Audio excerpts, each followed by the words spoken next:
Bata pa lang ako, ginawa na nila mama at papa ang lahat para lang masundan ako. Para din syempre hindi ako lumaking mag-isa. Sabik talaga sila sa baby, lalo na damulag na yung nag-iisa nilang anak ngayon. Huling araw ko na to sa Pilipinas kaya talagang food trip malala.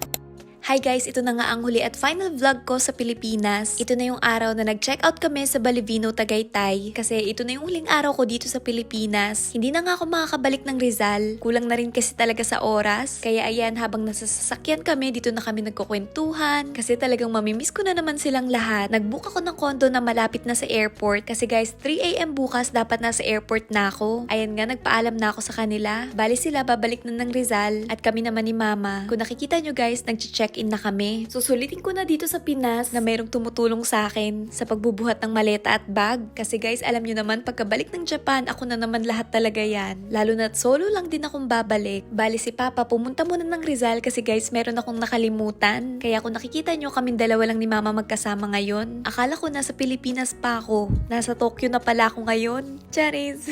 Kumain na rin muna kami ni Mama ng lunch. Binigyan pa nga kami ng maliit na fan para daw mas komportable. Naalala ko nung estudyante pa ako, lagi akong kumakain dito sa Gilligan's. Kasi dati guys, yung lagi kong in-order na crunchy sisig, only rice at only sabaw na, tag 99 pesos lang nun. Pero syempre matagal na panahon na yon, kaya ibang iba na yung presyo ngayon. Malalaman mo talagang nasa Pilipinas ka kasi merong ganitong rebulto.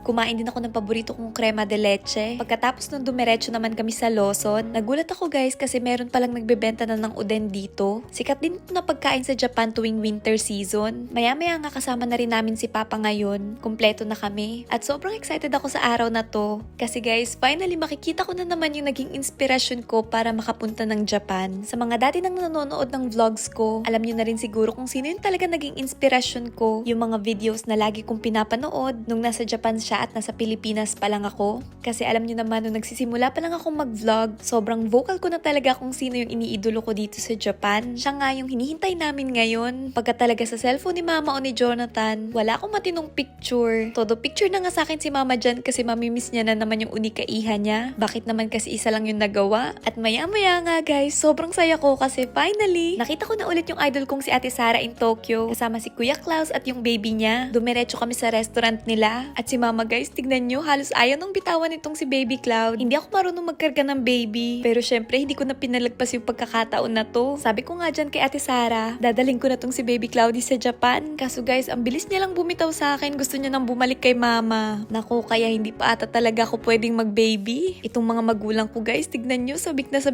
baby. Ako na yung pinipressure. Sabi ko sila nga nakailang doktor. At subok na rin gumawa kaso wala talaga. Grabe guys, sobrang nakakatuwa itong si Baby Cloudy kasi hindi siya iyakin. At ayan nga, nagdadaldal din. Sobrang ganda ng combination ni Ate Sara at Kuya Klaus. Nandito kami ngayon guys sa Admiral's Barracks. Kasi guys, alam nyo ba na sobrang lapit lang ng restaurant na to galing sa airport. Galing nga sa condo na pinagsistehan namin, pwedeng lakarin. As in, isang liko lang tapos nandito ka na. Huling gabi ko na rin to sa Pilipinas kaya kung makikita nyo guys, grabe, talagang kakainin ko na lahat ng magkasya sa tiyan ko. Sobrang sulit itong pinang-finale ko na pagkain. Sa nalalabing oras ko dito sa Pilipinas, sobrang sarap ng mga pagkain dito sa Admiral's Barracks. Lalo na guys, yung in-order ko ay grabe, sobrang lambot ng meat. Ito yung signature nilang back ribs na 8 oras lang naman pinakuluan. Kaya grabe, ilang nguya lang talagang malulunok mo na agad. Kaya hindi rin talaga nakakapagtaka kung bakit punong-puno at dinadayo itong restaurant nila Ate Sara. Hindi nga nakapunta ito si Ate Sara at Kuya Klaus nung kasal ko. Paano na timing ang nagkasakit? Kaya ngayon nila binigay itong gift nila sa akin. Grabe guys, sobrang ganda at bongga.